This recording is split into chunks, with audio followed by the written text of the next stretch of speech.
मार्गावर रेल्वेचा अक्षरशः खोळंबा झालेला आहे। पनवेलवरून सीएसएमटी कडे जाणारी रेल्वे ही जीटीपी ते वडाळा दरम्यान गेल्या 20 मिनिटांपासून उभी आहे। सिग्नल न मिळाल्याने रेल्वे जीटीपी ते वडाळा दरम्यान खोळंबलेली आहे।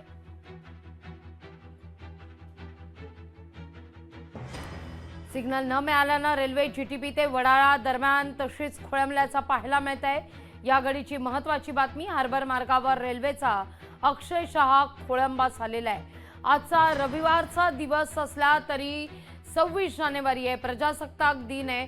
अनेकांना आपल्या कार्यालयात सुद्धा ध्वजारोहणाकरता वेळेत पोहोचायचं आहे, याकरता मुंबईकर निघालेला आहे आपल्या कार्यालयाच्या दिशेने। पण रेल्वेचा अक्षरशः खोळंबा झाल्याने इच्छित स्थळी पोहोचण्यास विलंब होतोय।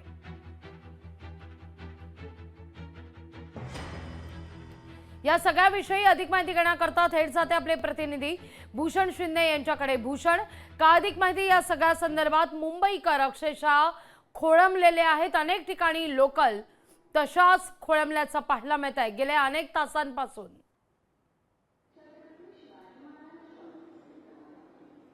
नक्कीच लागवे, मुंबई महानगरपालिकेकडून भायखळा येथे गर्डर बसवण्याचं काम चालू होतं। ते काम संपूर्ण काम पहाटे 5:30 वाजता पूर्ण होणे अपेक्षित होते, मात्र ते काम पूर्ण न झाल्यामुळे मुंबईचं वेळापत्रक जे रेल्वेचं वेळापत्रक जे आहे ते संपूर्ण आपल्याला कोलमडलेलं पाहायला मिळत आहे। आणि एकंदर आपण पाहू शकतो सध्या मी मुंबई छत्रपती शिवाजी महाराज टर्मिनस येथे आहे। आणि एकंदर पाहिलं तर भायखळा ते मुंबई छत्रपती शिवाजी महाराज टर्मिनस आणि वडाळापासून सीएसएमटी म्हणजे जो हार्बर लाईन आहे ती संपूर्ण या दोन मार्गावरती आपल्याला संपूर्ण मेगा ब्लॉक पाहायला मिळत आहे। आणि एकंदर एकही रेल्वे सध्या या संपूर्ण ट्रॅकवरती आपल्याला धावताना पाहायला मिळत नाहीये।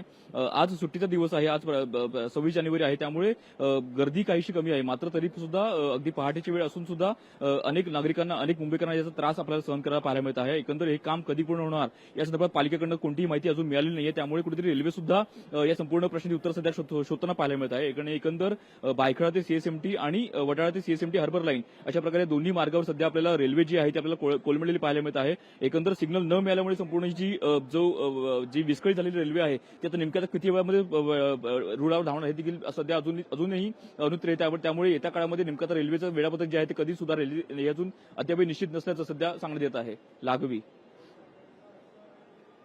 भूषण, तुम्ही असेच आमच्या सोबत जोडले राहा, तुमच्याकडून आणखीन महत्त्वाच्या बातम्यांवर अधिक जाणून घ्यायचं। लोकशाही मराठी ऐका, पहा, जागरूक रहा।